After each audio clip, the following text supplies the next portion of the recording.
How the mighty have fallen. What an emotional duel, what an emotional episode. Obviously, in the latest episode of Love Island Games, we had three vulnerable couples: Andrea, Toby, Johnny, Andreina, and KK and Chris. And we knew that Nicola and Isaiah had to pick two boys and two girls to go up against each other head to head in the duel. For me, it was pretty much a sure thing that KK and Chris were going to be up. They are the ones to watch, they're the ones to beat. They were the power couple last time, so to me it was a no-brainer that they were going to be up. We see Isaiah and Nicola discuss who they're going to pick, and they're arguing, and it seems like Nicola, well, from the edit, it made it seem like Nicola didn't want to put up Chris because she said that she had a connection with him.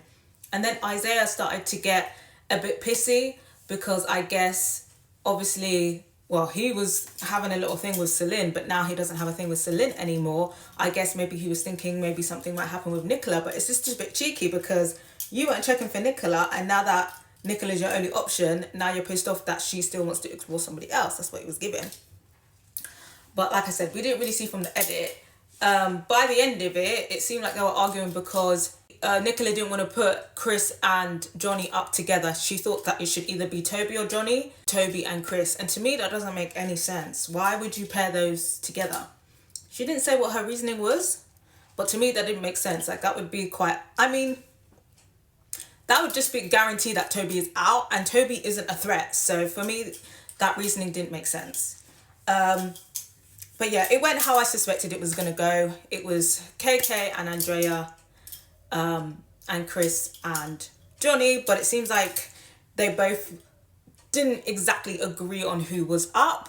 Obviously, it caused a ruckus in the house. Chris is upset. He's thinking, well, Isaiah was my boy. He better hope that, I don't lose, because if I win, it's going to be long for him. KK's pissed off. Understandable. Andrea is just upset. Everybody's upset.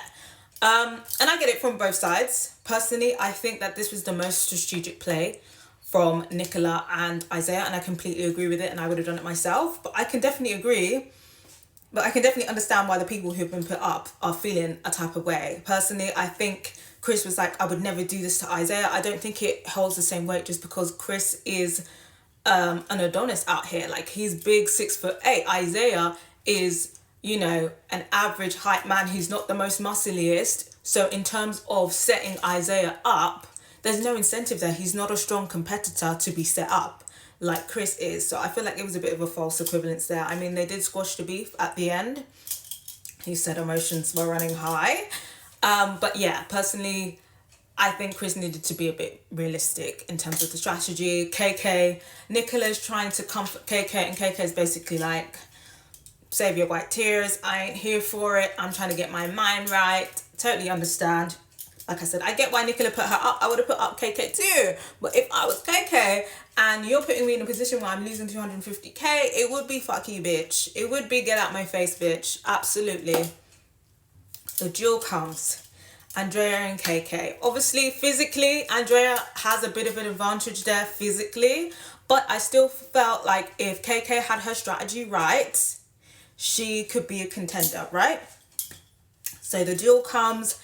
It's basically a thing where it's about endurance and weight. They have this big ass, like 15 kg sack or whatever, and they have sections of the ring that coordinate to their colors. And basically by the end of a 45 second wrestling match, most of the bag has to be in their section, or most of it has to be in their section to win the round. For me, I think KK's strategy was off. I think she tried to rectify it in the second round, but her strategy just wasn't there.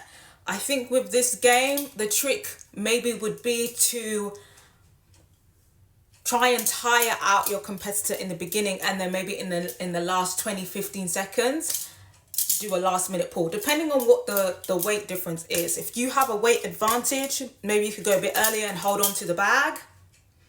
in your section. But if it's a thing where you're gonna have to, you have to be quite crafty with getting people off balance, it's, you know, you have to do like a last minute pull, which I think KK figured out. So that's what she was doing. She was stalling a little bit, but then her shoe came off. And then when one of her shoes came off, she decided she was going to take off the other shoe. And that was the wrong thing to do, because now she's lost all of her grip on her feet. So now when she's trying to put her weight down, she's slipping and sliding, and Andrea's, you know, taking advantage of that. So yeah, I think KK just didn't have the right strategy there. With Chris and Johnny, oh, they were going in. I wasn't sure who was going to win it. Like Chris, he came out very strong. He was dominating the rounds. And I thought he had it in the bag, especially when he was putting his whole weight on things and Johnny was struggling. But Johnny, he said, okay, I'm not going to meet with the weight. So he's got to do the strategy. And he had the right strategy with doing a last minute tug at the end. Then Chris ended up having an injury with his finger. And then by default, he lost because Johnny had won the first round. So that was a clean sweep for Kay and Chris. So yes, how the mighty have fallen. And it was quite sad, especially with KK. It was very emotional. And this is what I love about Love Island games, because I love physical challenges and just the emotion, everybody rooting for them. Like, it's definitely giving the rehash of last season. I think it was Toby. I think Toby was even saying he had PTSD, like he don't want to get in the ring no more. This is the ring that got eliminated in. But yeah, it was a very emotional game, but it was a good game, well fought. Like, I would have loved to have seen Chris and Johnny continue, but you know, that's just how it was. So yeah, so I think moving forward, now it seems like the one to watch physically for the boys is Johnny. I think he proved himself here physically, and I think this is definitely going to give him an ego boost, defeating Chris. So I think it's going to be quite interesting to see how Johnny moves next, because I think that he is going to drop Andreina because she's not performing well. He might give her one more challenge, but I think if they do not become the power couple next, he's going to ditch her. And I think rightfully so. I do love Andreina, but like 250k on the line, you got to go, Horn. I would be ditching you too, because like I said, this hot body can't do nothing. So I would be plotting to ditch her too. So yeah, and Andreina, you better get in that gym. All that crying, all that being on the floor, you better be doing some push-ups. That's what you need to be doing, building up your endurance. And Andrea, she's a very good competitor, very quiet. She keeps about her business, but when it's time to perform, she's here to perform. Again, I said in the beginning, she's one to watch. She's definitely one to watch. She has a very quiet confidence about her, and she's a great competitor. So I think that's someone to watch as well. And I think maybe Josh might get back with her and be in a couple because, you know, she is a competitor. So yeah, I think it's quite interesting to see what's going to happen next when the games resume. But I've got to hear your thoughts on the duels, on the decisions. Were you surprised that KK and Chris left? I definitely was. I thought they would be in the final, but you know, that's the games. You never know what's going to happen next. Let me know your